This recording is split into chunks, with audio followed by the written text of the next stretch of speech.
계절은 이제 완연한 봄입니다.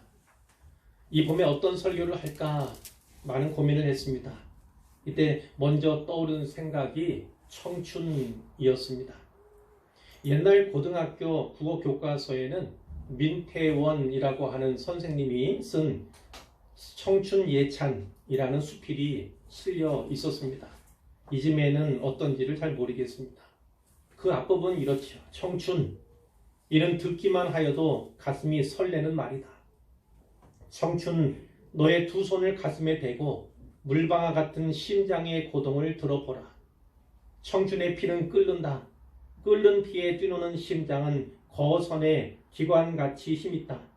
이것이다. 인류의 역사를 꾸며 내려온 동력은 바로 이것이다. 이성은 투명하되 얼음과 같으며 지혜는 날카로우나 갑 속에 든 칼이다. 청춘의 끓는 피가 아니다면 인간이 얼마나 쓸쓸하랴. 얼음에 쌓인 만물은 죽음이 있을 뿐이다. 이렇게 시작하는 수필이 청춘 예찬입니다. 제 기억에는 이 수필도 시험에 잘 나오는 그런 것이기 때문에 아마 처음부터 끝까지를 암기했던 것으로 제가 기억이 납니다. 이 수필을 제가 설교 준비하면서 끝까지 한번 읽어보았는데요.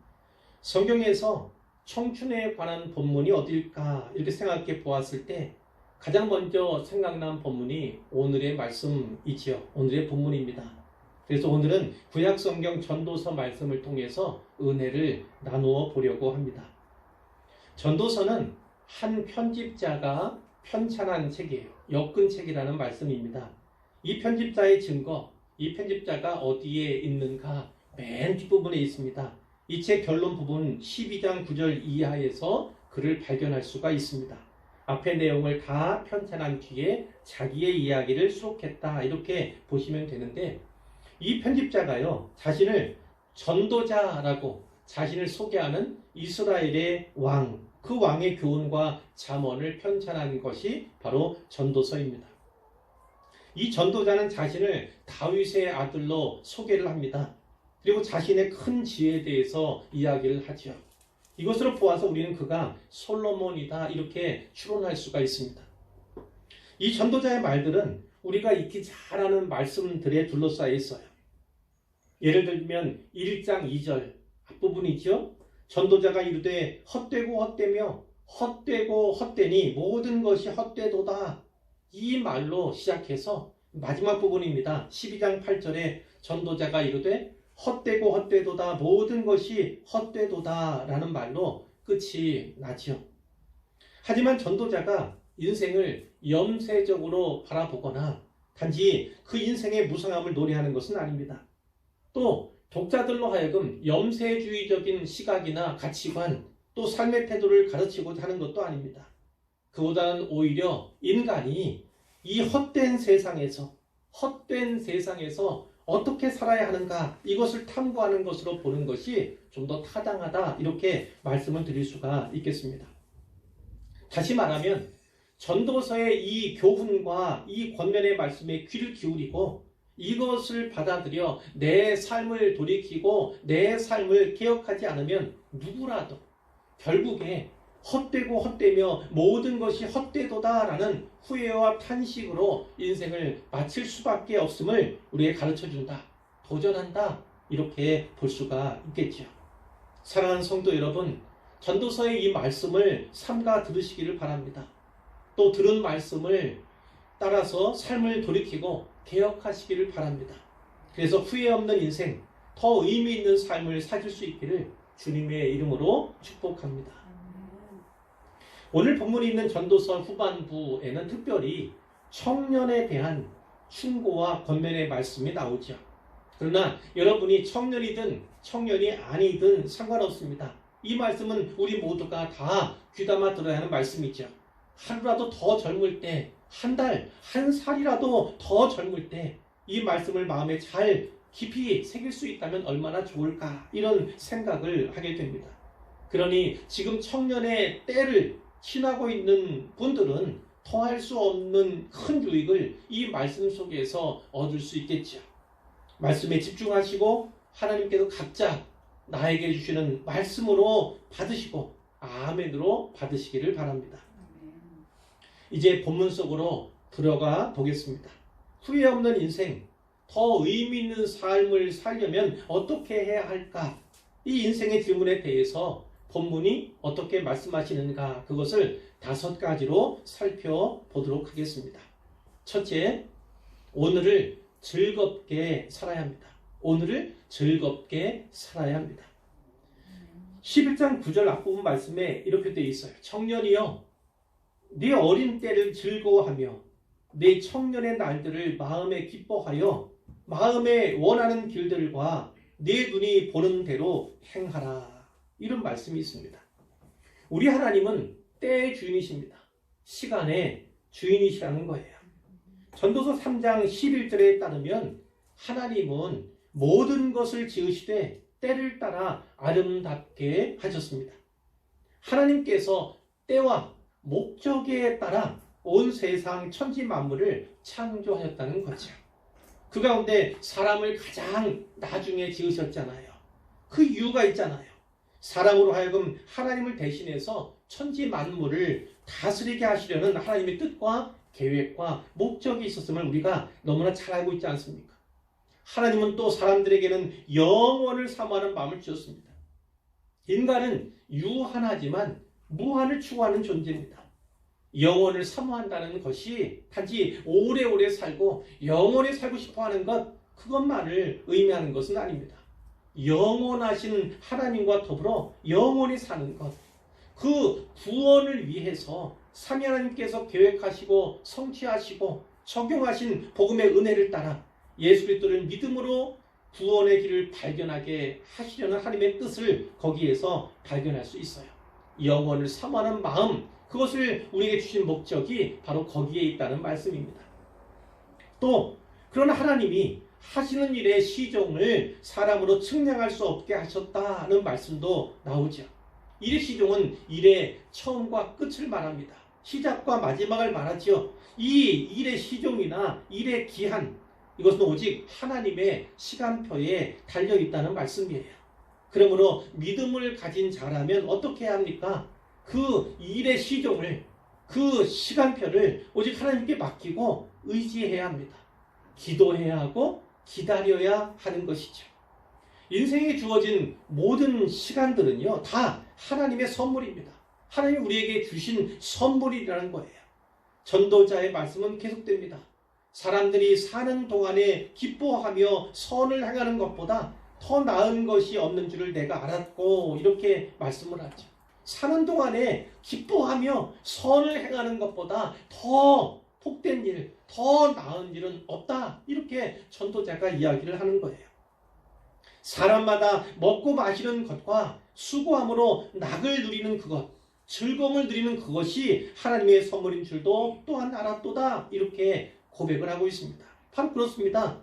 먹고 마시는 것이 즐겁지요.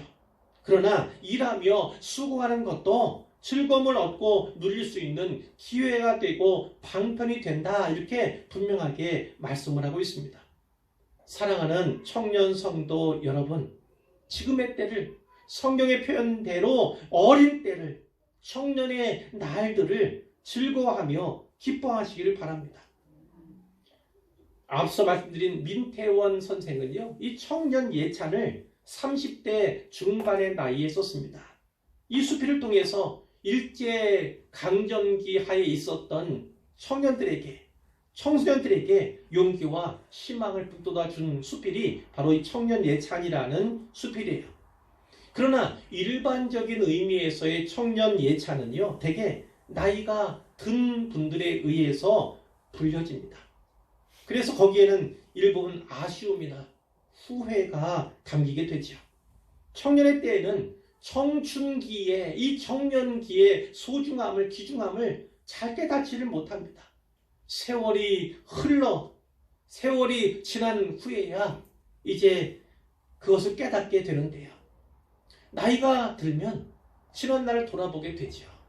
그리고 지난 날 실패한 것들, 그것을 아쉽게 생각하기도 합니다.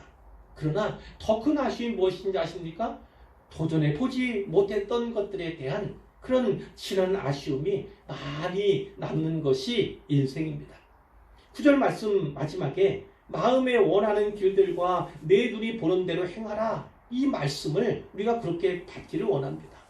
그 후회 없이 이 청춘의 때에, 청년의 때에, 좀 더 젊었을 때에 해보고자 했던 것, 도전해보고자 했던 것, 그것을 도전해보시고 그것을 해보시기를 바랍니다. 하다가 실패할 수도 있고 하다가 돌아갈 수도 있습니다. 또 하느냐고 잃어버릴 수도 있어요. 그러나 즐거운 마음으로 하나님께서 나에게 준 이 시간들은 다시는 오지 않는 시간, 다시는 되돌릴 수 없는 시간이므로 이때 도전해보는 것, 그것이 참으로 아름답다, 이렇게 볼 수가 있어요.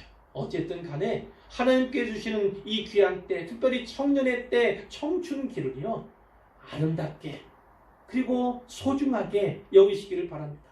그리고 즐겁고 기쁘게 사시기를 부탁을 드려요. 자, 두 번째 말씀은요, 캄캄한 날들에도 근심을 이겨내야 합니다. 이렇게 말씀을 드릴 수 있겠어요.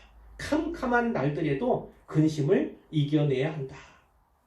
자, 11장 8절에 보면 이런 말씀이 있죠. 사람이 여러 해를 살면 항상 즐거워할지로다.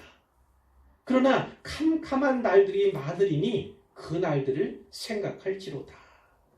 11장 10절 앞부분에 그런즉 근심이 내 마음에서 떠나게 하며, 이 말씀 근거로 말씀을 드리려고 합니다. 앞서서 나눈 것처럼 하나님께 우리에게 주신 모든 시간들, 그 인생을 즐겁게, 항상 기쁘고 즐겁게 살아가시는 것이 아주 중요합니다. 그러나 살다 보면 우리가 최근에 많이 나누었던 것처럼 캄캄한 날들도 많을 것입니다. 청춘기 지날 때도 때로 캄캄한 때를 만나기도 하겠죠. 나이가 들어가면서 경륜이 쌓여가고 경험이 많아지면서 그 캄캄한 날들 더욱더 많아지는 것을 누구라도 경험할 수밖에 없을 것입니다. 종국적으로 캄캄한 날들이란 이제 죽음의 때예요. 노년을 지나 죽음의 때를 의미하기도 하지만 또 살아가는 동안에도 많은 캄캄한 날들을 만나게 됩니다. 그러나 그때도 역시나 즐거워하며 즐겁게 이겨내고자 하는 그런 소망을, 그런 마음을 품으라는 것이 성경의 우리 말씀이지요. 우리에게 주시는 도전입니다. 근심이 내 마음에 떠나게 한다. 캄캄한 가운데 우리는 근심할 수밖에 없어요. 누구나 부족하고 누구나 연약한 거지요. 그러나 근심에 사로잡혀서는 안 됩니다. 그 근심이 나를 억눌리려면 자칫 잘못된 생각을 하게 되고 잘못된 선택을 하게도 됩니다. 하나님께서 7장 14절에 보면 형통한 날을, 또 곤고한 날을 주셨음을 말씀해주고 있어요. 그럴 때 어떻게 하라고 전도자가 말을 합니까? 형통한 날에는 기뻐하라는 겁니다. 형통한 날에는 기뻐하라. 하나님의 은혜로 말미암아 내가 잘 되었을 때 기뻐하라는 겁니다. 그러나 인생을 살다 보면 형통한 날만 아니라 곤고한 날이 있어요. 곤고에 빠지는 날이 있습니다. 그 날에는 어떻게 하라고 권면합니까? 되돌아보아랍니다. 내가 이 곤고 가운데 있게 된 것이 혹시 나의 지난날의 허물이나 어떤 죄의 문제, 나에게서 비롯된 것은 없는가? 내 인생의 족적을 발자취를 뒤돌아보라는 거예요. 그래서 그것을 수정하면 역시 궤도도 수정되게 되는 것이죠. 하나님께서는 이 형통한 날도 주셨고 곤고한 날, 이 두 가지를 병행하게 하셨다고 하나님께서 말씀해 주고 계세요. 하나님께서 우리에게 주시는 겁니다. 형통한 날도 주실 뿐만 아니라 곤고한 날도 주셔서 기쁘게 하실 뿐만 아니라 지나온 날들을, 그 삶들을 되돌아보는 기회로도 삼게 하셨다. 그것이 하나님의 은혜로서 우리에게 고백되어져야 하는 것이지요. 특별히 코로나 시대를 지내면서 참으로 힘겹지 않습니까? 그리고 또 청년 실업 문제라든가 직장을 구하는, 또 좀 더 나은 직장을 구하기 위해서, 또 정규직 직장을 구하기 위해서 또 힘겨운 그런 청년들도 사실 있고요.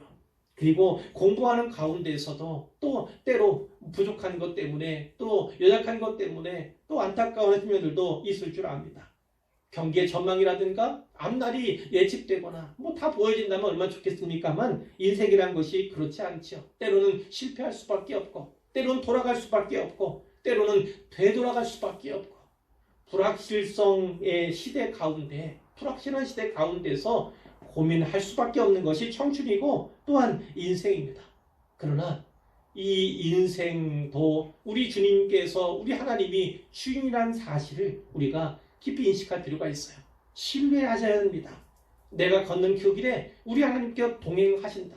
내가 실패의 길로 나아가고 있다 할지라도 우리 하나님께서 등지시고 외면하시는 것이 아닙니다.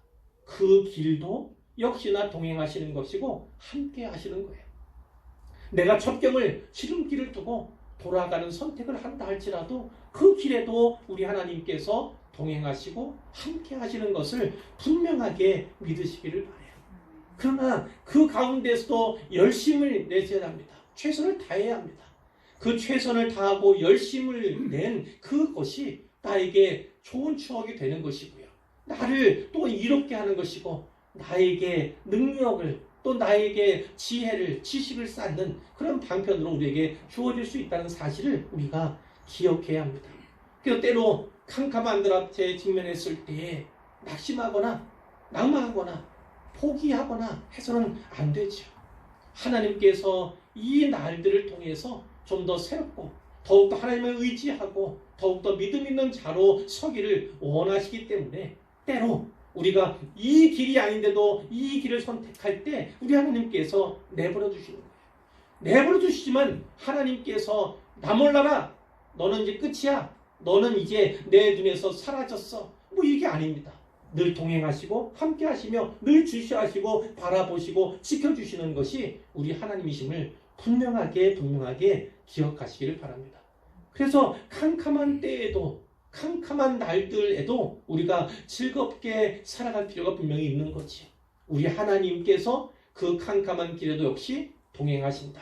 함께 하신다. 이것을 기억하시기를 바랍니다. 갑자기 생각이 났어요. 예전에 한번 말씀도 드린 적이 있지만 제가 오래전에는 좀 더 젊었을 때는 이제 시를 쓰거나 뭐 글을 쓰는 것을 좋아했던 그런 때가 있었습니다. 한때는 문학소년이었고 문학가가 되고자 했던 꿈도 꾸었기도 했었죠. 그런데 제가 주님을 알지 못했을 때 쓴 글 가운데 이런 것이 있어요. 세상은 온통 조화 충만. 세상은 온통 총알없고 충만해 보였는데 오직 나만이 내장조차 빠져나간 공허. 이렇게 시를 쓴 적이 있어요. 마치 제가 얼마나 공허함을 느꼈는지 내 안에 내장도 없는 것 같은 공허감 가운데 사로잡혀 청춘기를 보냈던 그런 때가 있습니다. 물론 지금은 아니죠. 그 모든 빈 부분들, 그 공허의 모든 부분들이 다 예수님으로 채워졌습니다. 우리 하나님의 말씀으로 복음으로 채워졌어요. 그래서 더 이상은 허무하지 않고 더 이상은 텅 빈 것 같은 그런 모습 가운데 살아가지는 않지만 한편으로는 그런 아쉬움이 있어요. 예수님을 좀 더 일찍 알았다면 내가 공부하는 그 방향도 그렇고 또 내가 걸어가는 그 선택의 길도 그랬을 텐데 달라졌을 텐데 이런 아쉬움들이 있어요. 아시다시피 제가 지금 박사과정을 공부 시작을 했는데 사실은 대학원에 오래전에 갔었어야죠. 수십 년 전에 그 길을 가려고 계획한 길이었어요. 그런데 하나님께서 그 길을 돌려 세웠음을 제가 그 후에 오랜 시간이 지난 후에 깨닫고 알게 되었죠. 제가 말씀드린 것처럼 이제 샤머니즘을 연구하는 일 거기 많이 집중하고 있었거든요. 지도 교수님 따라서 그 일을 너무 많이 하고 수백 명에 달하는 무당들 조사가고 뭐 이러는 가운데서 참 방황의 시간들. 그러나 그때는 사회학적으로 조금 소외된 사람들, 가난한 사람들 이런 것이 성경적인 의미에서는 아니지만 청춘기에 그 사회를 보는 눈 가운데 안타까운 부분들이 있어서 그것에 종사하고 집중했던 것이 바로 거기에요. 세상 가운데서 손가락질 당하고 또 부끄러운 인생으로 지탄받는 그들을 향해 나아가는 것이 사회학적인 면에서의 저의 모습, 저의 가치 기준이었다 이렇게 볼 수가 있는데, 그러나 어쨌든 하나님께서는 그 길을 별로 기뻐하지는 않으셨던 것 같아요. 그래서 결국 제가 대학원 가는 그 길을 막으셨던 것 같고, 그뿐만 아니라 제가 마지막으로 그 무당을 찾아갔던 이야기를 제가 드린 적이 있는 것 같아요. 강남에 있던 어떤 할머니 무당을 만나러 갔어요. 물론 조사하러 갔는데 그때 그 무당이 이렇게 얘기를 하더라고요. 양 실장, 제가 그때 실장이었는데요. 양 실장, 이상한 게 왜 양 실장에 들어올 때마다 찬송가 소리가 들려. 이번만이 아니라 매번 올 때마다 찬송가 소리가 들려. 이상해서 내가 지금 물어보는 거야. 이렇게 얘기하더라고요. 근데 제가 조사하는 입장에서는 더 이상 조사할 수 있는 길이 끊어질까봐, 이제는 뭐 조사하지 못할까봐 아무 말도 못하고 가만히 있었어요. 그때는 제 안에 예수 그리스도께서 계신, 성령님이 계신 그때였거든요. 자, 그런데 아무 말 못하고 있는 저를 향해서 그 할머니 무당이 이야기를 했습니다. 근데 그 무당의 말이 저에게는 귀신의 목소리로 들렸어요. 아주 섬찟한 목소리로 들렸죠. 이거였습니다. 가지마. 우리와 함께 있어. 그쪽으로 가봤자 목사 아니면 선교사야. 이렇게 얘기한 무당의 음성, 귀신의 음성을 제가 들었습니다. 그리고 마지막으로 굿당을 갔는데, 굿당은 굿하는 데예요. 거기도 역시나 카메라 메고 녹음기 들고 조사로 다닌 거죠. 제일 마지막에 갔던 것이 수원에 있는 칠보산 굿당입니다. 차를 주차하고 그리고 그 경내로 들어가려고 가는 가운데 깜짝 놀랐어요. 왜냐면 하늘에서 천둥과 같은 벼락 같은 그런 음성이 들리기 때문이죠. 네 안에 거룩하신 성령이 계신데 네가 여기서 무엇을 하느냐. 이러한 벼락 같은 추상 같은 그런 말씀이 들려왔을 때 제가 도망을 왔습니다. 도망쳐 나왔어요. 나오면서 운전하는데 사시나무 떨듯이 이렇게 도망쳐 나왔던 그런 기억이 있습니다. 하나님께서 기뻐하지 않으시는 일, 어떻게 하든지 돌이키게 하시는 방편으로 놀라운 신비로운 것을 주시긴 했지만, 한편으로 지나고 나면 그런 아쉬움이 있다는 거예요. 그때도 하나님이 함께 하셨다니까요. 제가 거기 지나고 나면 그 무당을 만나서 그들과 이야기를 하고 그 땅에서 굿을 보는 그 과정에도 우리 하나님이 함께 하셨다, 하나님이 듣고 보셨다는 사실을 깨달았을 때 어떻겠습니까? 아쉬움이 있죠. 좀 더 일찍이 주님을 알고 말씀 따라 또 새 길을 내가 찾아갔다면 어땠을까? 이런 상황, 이런 또 후회, 이런 아쉬움이 저에게도 있어요. 그래서 제가 저희 아이들에게도 이야기를 하지만 결국은 아쉬움 없는 인생, 후회 없는 인생을 살려면 청년의 때에 잘 깨닫지 못하는 그때에 조금이라도 일찍 깨달을 수 있다면, 말씀 따라 살 수 있다면, 하나님의 인도를 받을 수 있다면 얼마나 좋을까, 그런 생각들을 하게 됩니다. 이제 세 번째 말씀이에요. 셋째, 인생을 즐겨야 된다고 말씀드렸죠. 인생을 즐기되 하나님의 심판이 있음을 알아야 합니다. 즐기는 거 좋아요. 그러나 하나님의 심판이 있음을 알아야 합니다. 11장 9절 뒷부분에 보시면, 그러나 하나님이 이 모든 일로 말미암아 즐거워하며 기뻐하며 행하는 모든 일로 말미암아 너를 심판하실 줄 알라, 이렇게 말씀을 하고요. 10절 중간에 보시면 악으로 내 몸에서 물러가게 하라, 이런 말씀이 있습니다. 그리고 맨 마지막 절인 12장 14절에 보시면 하나님은 모든 행위와 모든 은밀한 일을 선악간에 심판하시리라, 이런 말씀이 있어요. 즐겁게 사는 것 중요합니다. 기뻐하며, 그리고 모든 것을 마음껏 또 추구하고 행하며 경험하는 것 중요합니다. 그러나 우리가 잊어서는 안 되는 것이 있죠. 하나님이 이 모든 일로 말미암아 심판하실 것을 기억해야 합니다. 우리의 모든 말, 우리의 모든 행위뿐만 아니라 우리가 은밀히 아무도 모르게 행하는 그 은밀한 일, 그것을 통해서 하나님께서 우리를 심판하신다. 그 모든 것을 심판의 재료로 삼으신다는 사실을 우리가 분명하게 기억을 해야 하는 것입니다. 하나님 앞에 서게 될 때가 있어요. 신자라도 그렇습니다. 악인들, 그래서 지옥에 갈 그러한 사람들만 아니라 신자, 믿는 자, 작은 예수로 불리는 그리스도인이라 할지라도 하나님의 심판대 앞에 서게 된다는 거예요. 그 심판대 앞에서 물론 지옥 가는 형벌은 면한다 할지라도 생각해 보세요. 내가 은밀하게 죄를 행하던 그 모습을 만약 하나님께서 다시금 보여주신다면 어떻겠습니까? 얼마나 부끄럽겠어요. 물론 구원받은 것은 감사하고 하늘나라에 불러주신 것, 초대해 주신 것, 살게 하신 것 너무나 감사한 일이지만 하나님께서 내가 은밀히 감추고 싶었던 그 죄악된 일과 그 부끄러운 일들을 만일 보여주시고 기억나게 생각나게 하신다면 얼마나 민망하게 여기겠습니까?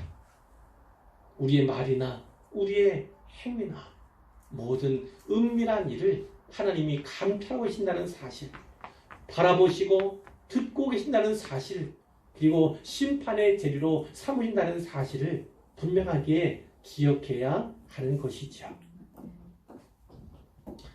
네 번째 말씀드릴 차례인데요. 바로 지금 창조주 하나님을 기억해야 한다. 이런 말씀을 드리고 싶어요.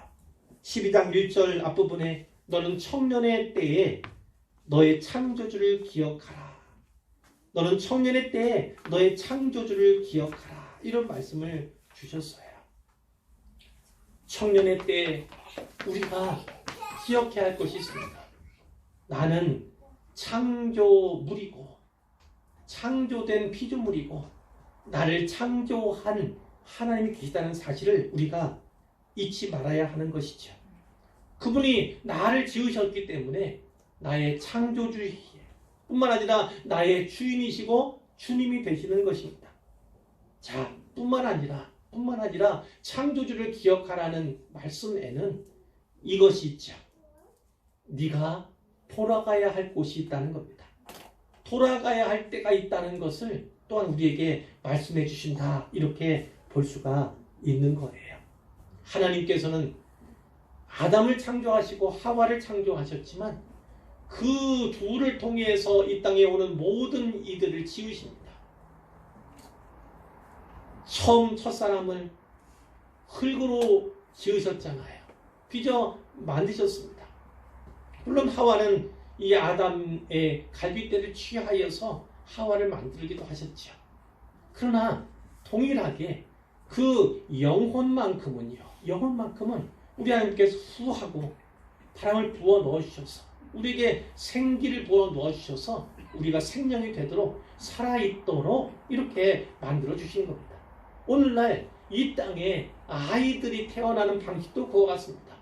육체는 어머니와 아버지 사이에서 태어나게 되지만 그 생명은 하나님께서, 그 영혼은 하나님께서 친히 불어주시고 넣어주신다. 이렇게 말씀을 드릴 수가 있겠습니다.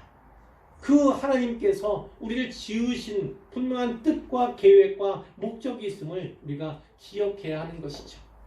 청년의 때에 창조주 하나님을 기억하라. 이 말씀은요, 청년의 때에 그분이 창조주이시고 내가 피조물이고 그리고 하나님께서 나를 창조하시고 지으신 목적과 계획과 뜻이 있음을 분명히 알게 될 때에 그 많은 남은 날들을 더욱더 은혜롭게 더욱더 보람되고 가치 있게 살아갈 수 있기 때문에 특별히 청년의 때, 좀 더 어린 때에, 좀 더 나이가 덜 든 때에 창조주 하나님을 기억하라고 이렇게 권면하는 것으로 볼 수가 있습니다. 하나님, 우리 한 사람 한 사람을 이 시대에 보내신 목적이 있습니다. 특별히 대한민국이라고 하는 이 땅에 보내신 목적이 있어요. 두 부모의 부모 안에서 태어나게 하신 분명한 목적이 있습니다. 그 목적을 발견해 나가는 것, 물론 모든 인생에게는 공통의 목적이 있습니다. 예수 그리스도 믿고 구원받아서 천국 백성이 되어 영원히 하나님과 함께하는 그 목적을 가지고 그 하나님의 계획 가운데 우리가 이 땅 가운데 태어난 것입니다. 그러나 많은 사람들이 그 길에서 떨어져 나갔지요. 하나님과 영원히 함께 할 수 있는 그 길에서 이탈하고 마는 것입니다. 그러나 이탈하지 않고 하나님을 따라서 그분의 계획과 뜻을 따라서 예수님 믿어서 다시 천국 갈 천국의 백성, 하나님의 백성이 된 하나님의 자녀들은 어떻게 합니까? 그분께서 나를 향해 두신 특별한 목적과 계획과 뜻을 발견하게 되는 것이죠. 단지 구원의 목적만 아니라 구원받은 자로서 이 땅에서 어떻게 행하며 어떻게 살아가야 하는가, 하나님의 뜻을 어떻게 구현해야 하는가, 주신 사명이 무엇이고 그 사명을 어떻게 이루어야 하는가, 이것에 대해서 고민해야 하는 것이 그리스도인 된 우리 성도들의 모습이다. 이렇게 말씀을 드릴 수 있겠어요. 하나님께서 우리 각인에게 원하시는 바가 있다는 것입니다. 그것은 사명일 수 있어요. 사명일 수 있어요.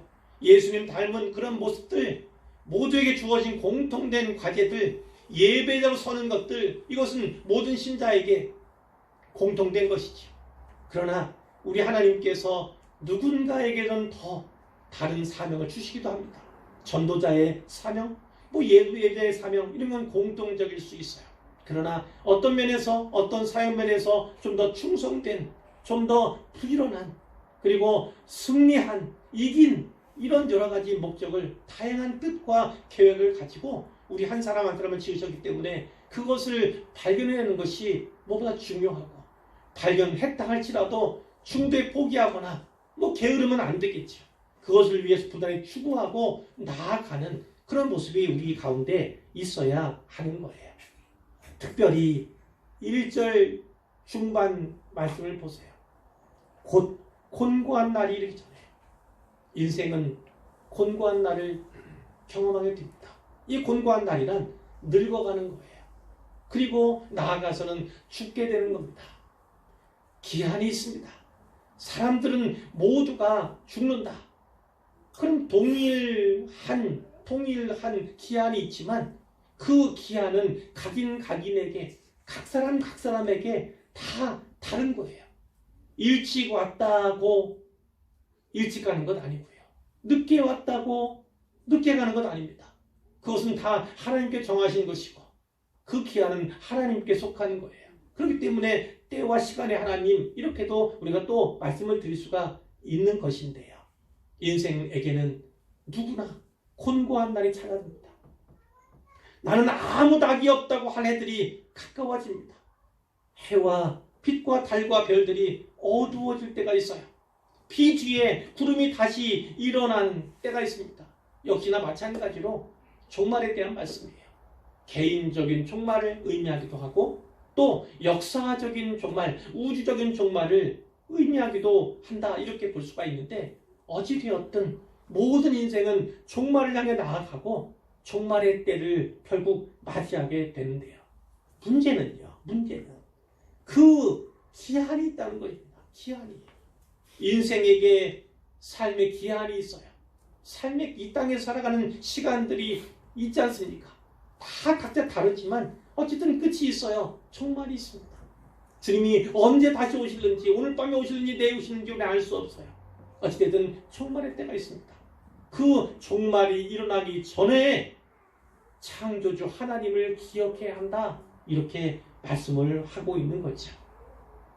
12장 3절부터 5절까지의 그런 말씀들이 다 늙어가고 결국은 죽게 된다는 것을 이야기합니다. 5절 뒷부분에 사람이 자기의 영원한 집으로 돌아가고, 이런 표현이 나오고 있어요. 12장 6절에 보면 은줄이 풀리고 금그릇이 깨지고 항아리가 샘 곁에서 깨지고 바퀴가 우물 위에서 깨지고, 결국은 다 깨질 때가, 마치 장막이 무너지는 것처럼 육신이 무너질 때가 분명히 있음을 말씀하고 있습니다. 12장 7절에 흙은 여전히 땅으로 돌아가고 우리 육신은 죽어 매장이 되거나 혹은 화장이 되거나 혹은 시신을 수습하지 못한다 할지라도 다 땅으로 돌아가는 거예요. 그러나 사람은 육체만으로 지어진 존재가 아닙니다. 육신으로만 되어진 존재가 아니에요. 우리에게는 영이 있습니다. 영혼이 있어요. 영혼이 있습니다. 이 영혼은 그것을 주신, 영혼을 내게 주신 하나님께로 돌아가게 되는 거예요. 바로 그 돌아가기 전에 기억하라. 이렇게 되기 전에 그 전에 기억하라고 간절하게 전도자가 우리에 대해서, 우리를 위해서, 우리를 향해서 외치는 것입니다. 그때까지만이에요. 이때까지밖에는 기회가 없다. 창조주 하나님을 기억할 것은, 또 나아가서 오늘 우리를 구원해 주신, 구속해 주신 예수님을 기억할 것은 이때뿐이다. 이 시간이 지나면 그때는 기회가 없다. 더는 기회가 없다. 하나님께 돌아갈 기회가 없다. 이것을 분명하게 말씀해 주시는 거예요. 호흡이 주어질 때까지만이 기회입니다. 내 호흡이 멈추고 나서는 창조주 하나님을 기억할 수, 구속주 예수님을 기억할 수도 없어요. 그 이후에는 모두가 믿고 싶어 하죠. 진짜구나, 진리구나, 사실이구나, 진실이구나 다 알아요. 모든 영혼이. 그러나 그때의 고백이나 그때의 믿음은, 그것은 인정받지 못하는 믿음입니다. 이 땅에서 주어진 마지막 시간, 마지막 분초, 그때 안에 분명한 신앙의 고백이 있어야만 구원을 받을 수 있고, 그 이후에는 전혀 시간이 없다는 겁니다. 그런데 청년의 때에 조금 이른 나이에 창조주 하나님을 기억하고 내가 창조된, 지음받은 분명한 뜻과 계획과 목적이 있음을 알고 행한다면, 그러면 하나님을 더욱더 기쁘시게 할 수가 있겠죠. 자, 이제 마지막으로 5번째입니다. 5번째, 사람은 누구나 사람의 본분을 다해야 합니다. 사람은 누구나 사람의 본분을 다해야 합니다. 하나님께서 인생을 지으신, 인생에게 생명을 주신 목적이 분명히 있다는 거예요. 12장 13절, 이것은 아까 말씀드린 편집자의 말이에요. 전도자의 기록한 내용들, 말한 내용들을 다 편찬했던 이 편집자가 이야기를 하는 거죠. 일의 결국을 다 들었으니 하나님을 경외하고 그의 명령들을 지킬지어다. 이것이 모든 사람의 본분이니라. 사람이라면 사람이 해야 할 본분이 있습니다. 그 본분은 짐승에게는, 다른 만물에게는 주어진 것이 아니에요. 오직 하나님의 형상을 받아 지음받은 이런 인간에게만 주어진 본분인데, 그 사람의 본분으로 2가지가 여기에 게시되고 있습니다. 하나는 어떤 겁니까? 하나님을 경외하라는 겁니다. 하나님을 경외하라는 거예요. 그 경외는 어떻게 나타납니까? 그 사람이 하나님을 진짜 경외하는가 그렇지 않은가는 어떻게 나타납니까? 그의 명령들을, 하나님의 말씀들을 지키는가, 준행하고 순종하는가, 그것을 통해서 하나님을 경외하는가 아닌가가 드러나는 것입니다. 밖으로 나타나는 거예요. 그러니까 얼마나 중요합니까? 사람의 본분은 하나님을 경외하는 데 있습니다. 하나님 경외야말로 하나님이 인생을 지으신 목적이고, 우리 이 땅에 태어나게 하셔서 우리로 하여금 생명을 주시고 삶을 살아가도록 하시는 제1의 목적임을 우리가 분명히 기억해야 합니다. 그 하나님을 경외하는 자들이라면 하나님 말씀을 지켜야 합니다. 말씀을 지키려면 당연히 말씀에 대해서 듣고 공부하고 배워야 합니다. 그 뜻대로, 그 본문의 의도대로 받아서 새기고 지키는 것이 우리가 이렇게 볼 수가 있는 거예요. 결국 사람의 본분을 지킬 수 있는 것, 본분을 본분대로 지킬 수 있는 것은 우리 신자들, 우리 그리스도인들에게 국한된 은혜다, 이렇게 볼 수가 있는 것이죠. 이제 결론입니다. 사랑하는 성도 여러분, 오늘 말씀을 마음에 잘 새기시기를 바라요. 우리에게 주신 모든 시간들이 다 소중합니다. 귀합니다. 그러기 위해서는 오늘을 즐겁게 살아가야 돼요. 즐겁게 살아가야 합니다. 캄캄한 날도 있을 겁니다. 그러나 근심으로 그 시간들을 채워서는 안 됩니다. 때로는 염려가 되고 걱정이 될 때가 있겠지만, 때로는 상심이 되고 시리에 빠질 때도 있겠지만, 그러나 다시 즐거움을 회복해야 합니다. 근심을 이겨내야 하는 것이죠. 인생을 즐겨야 합니다. 기뻐해야 합니다. 그러나 역시나 한계가 있어요. 한계. 어떤 한계입니까? 하나님의 심판이 있음을 알아야 한다는 거예요. 하나님의 심판이 있다. 내가 자유롭게 행하고 마음껏 즐길 수 있지만, 기뻐하며 무엇이나 할 수 있지만, 이 모든 것이 하나님 앞에 서게 될 때 그 판단과 심판의 재료가 된다는 사실을 우리가 알아야만 하는 것입니다. 결코 악을 가까이 해서는 안 되고 악을 멀리해야 하는 것이죠. 선을 행하는 것, 즐거워하며 선을 행하는 것이 참으로 복되고 즐거운 일이라고, 이렇게 아까 전도자가 분명히 이야기를 했지요. 자, 바로 지금 창조주 하나님을 기억해야 합니다. 청년의 때 이렇게 되어 있지만, 나이가 드신 분들, 청년이 아닌 분들, 청년기를 이미 넘으신 분들이 훨씬 더 많지 않습니까?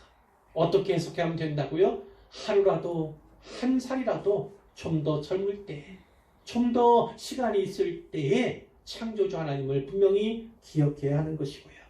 그리고 사람은 누구나 사람에게 주신 하나님의 본분이 있음을 기억해야 할 필요가 있죠.